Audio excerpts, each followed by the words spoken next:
ଭୋରୁ ଉଠି ନାରୀମାନେ ସ୍ନାନାଦି କାର୍ଯ୍ୟ ସାରି ଲକ୍ଷ୍ମୀଙ୍କ ପୂଜା ଆରମ୍ଭ କରିଥାନ୍ତି। ଗାଁମାନଙ୍କରେ ମହିଳାମାନେ ମାଟି ଘରକୁ ଗୋବରରେ ଲିପାପୋଛା କରି ନୂତନ ଚାଉଳର ପିଠଉରେ ଝୋଟି ଏବଂ ଲକ୍ଷ୍ମୀ ପାଦରେ ଆଙ୍କନ୍ତି। ଘରର ପ୍ରତ୍ୟେକ ଦୁଆର, ଅଗଣା, କାନ୍ଥ ଓ ଚାରିପାଖ ଝୋଟି ଚିତା ଦ୍ୱାରା ସଜାଯାଇଥାଏ। ମାଣ ଖଟୁଲି ଉପରେ ଏକ ନୂଆ ମାଣରେ ଧଳା ଧାନ ଭରି ରଖାଯାଏ। ହଳଦୀ ପାଣିରେ 3 ଗୋଟି ଗୁଆକୁ ଧୋଇ ମାଣ ଧାନ ଉପରେ ରଖାଯାଏ ଓ ହଳଦୀ ବାଟି ମାଣର ଉପର ପାର୍ଶ୍ୱରେ ଲେପ ଦିଆଯାଏ, ଯାହା ଏକ ମୋହର ରୂପ ନେଇଥାଏ। ସେଥିରେ କଉଡ଼ିକୁ ଆଖି ଭାବରେ ବ୍ୟବହାର କରି ନିଜର ସୃଜନ ଶୈଳୀ ଦ୍ୱାରା ମାଣକୁ ଏକ ସୁନ୍ଦର ମୋହର ରୂପ ଦେଇ ଖଟୁଲିରେ ରଖି ତା ଉପରେ ଧାନର ମେଣ୍ଟାକୁ ରଖାଯାଏ। ନାଲି ଛିଟ ଓ ସୁନ୍ଦର ପାଟକନାର ଓଢ଼ଣା ଦେଇ ଏହାକୁ ଏକ ନବବଧୂର ରୂପ ସଦୃଶ କରାଯାଏ।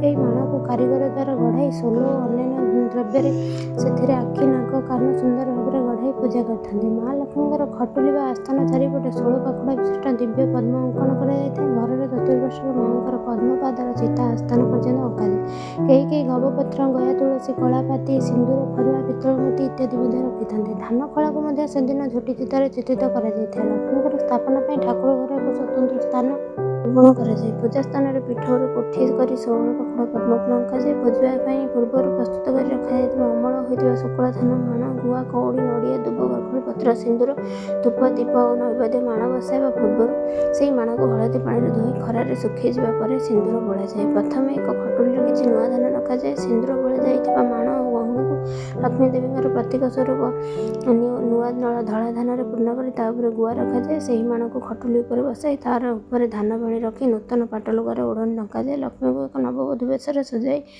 ଚନ୍ଦନ ସିନ୍ଦୁର ଆଦି ଦେଇ ସ୍ଥାପନା କରାଯାଏ। ବିଧି ଅନୁଯାୟୀ ଖଟୁଲି ଉପରେ ଲକ୍ଷ୍ମୀଙ୍କର କାଠରେ ନିର୍ମିତ ପ୍ରତିମା, ପାନିଆ, ଆଇନା, କଜଳ ଏବଂ ଖଟୁଲି ପାଖରେ ଆଖୁ ମୂଳ ନିକଟରେ ରଖାଯାଇଥାଏ।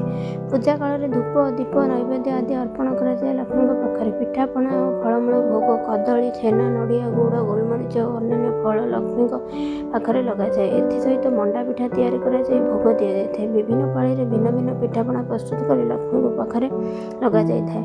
ଲକ୍ଷ୍ମୀଙ୍କୁ ଧୂପ, ଦୀପ, ନୈବେଦ୍ୟ ସହ ବାଳ ଭୋଗରେ ଛେନା, ଗୁଡ଼, ନଡ଼ିଆ, କଦଳୀକୁ ଚକଟି ଭୋଗ ଲଗାଯାଏ। 3 ଧୂପ ମଧ୍ୟରୁ ଏହାକୁ ବାଳ ଧୂପ କୁହାଯାଏ। ଏହାପରେ ମଧ୍ୟାହ୍ନ ଧୂପ ପାଇଁ ପ୍ରସ୍ତୁତି ଆରମ୍ଭ ହୁଏ। ମଧ୍ୟାହ୍ନରେ ଶଙ୍ଖୁଡ଼ି ଧୂପରେ ଲାଗି ହେବା ପାଇଁ କ୍ଷୀରି ବା ତରଣ, ଚକୁଳି ପିଠା, ତରକାରୀ ଇତ୍ୟାଦି ପ୍ରସ୍ତୁତ କରାଯାଇଥାଏ।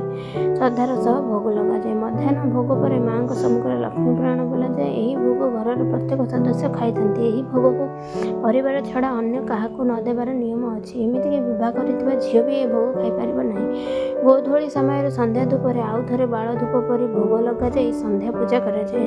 ଦ୍ୱିତୀୟ ଗୁରୁବାରରେ ଚିତଉ ପିଠା, ଦହି କାଲୁଆ, ତୃତୀୟରେ ଖେଚୁଡ଼ି ଡାଲମା ଏବଂ ଚତୁର୍ଥରେ ମଣ୍ଡା ପିଠା ଭୋଗ ଲାଗି ହୋଇଥାଏ। ମାର୍ଗଶିର ମାସର ଶେଷ ଗୁରୁବାର ଦିନ ବ୍ରତ ସାରି ଉଝୁଆଯାଏ। ଏହି ଦିନ ପୂର୍ବ ଭଳି ସମସ୍ତ ନୀତିରେ ମାଣ ବସାଇ ମଣ୍ଡା ପିଠା ଓ କ୍ଷୀରି ଭୋଗ କରାଯାଇଥାଏ। ସଞ୍ଜ ଭୋଗରେ ପରେ ସେହି ମାଣରେ ଥିବା ଧାନକୁ ଆଉ ଏକ ଜାଗାରେ ଅଜାଡ଼ି ରଖାଯାଏ। ପୂଜାର ଅନ୍ୟ ସମସ୍ତ ସଜକୁ ସହକାରେ ନେଇ ପୋଖରୀ ଆଦି ଜଳାଶୟରେ ବିସର୍ଜନ କରାଯାଏ। ପୂଜାରେ ବ୍ୟବହୃତ ଧାନକୁ କୁଟି ସେହି ଚାଉଳରେ କ୍ଷୀରି ବା ଜାଉ ରାନ୍ଧି କେବଳ ଘରର ଲୋକ ମଧ୍ୟରେ ଖିଆଯାଏ।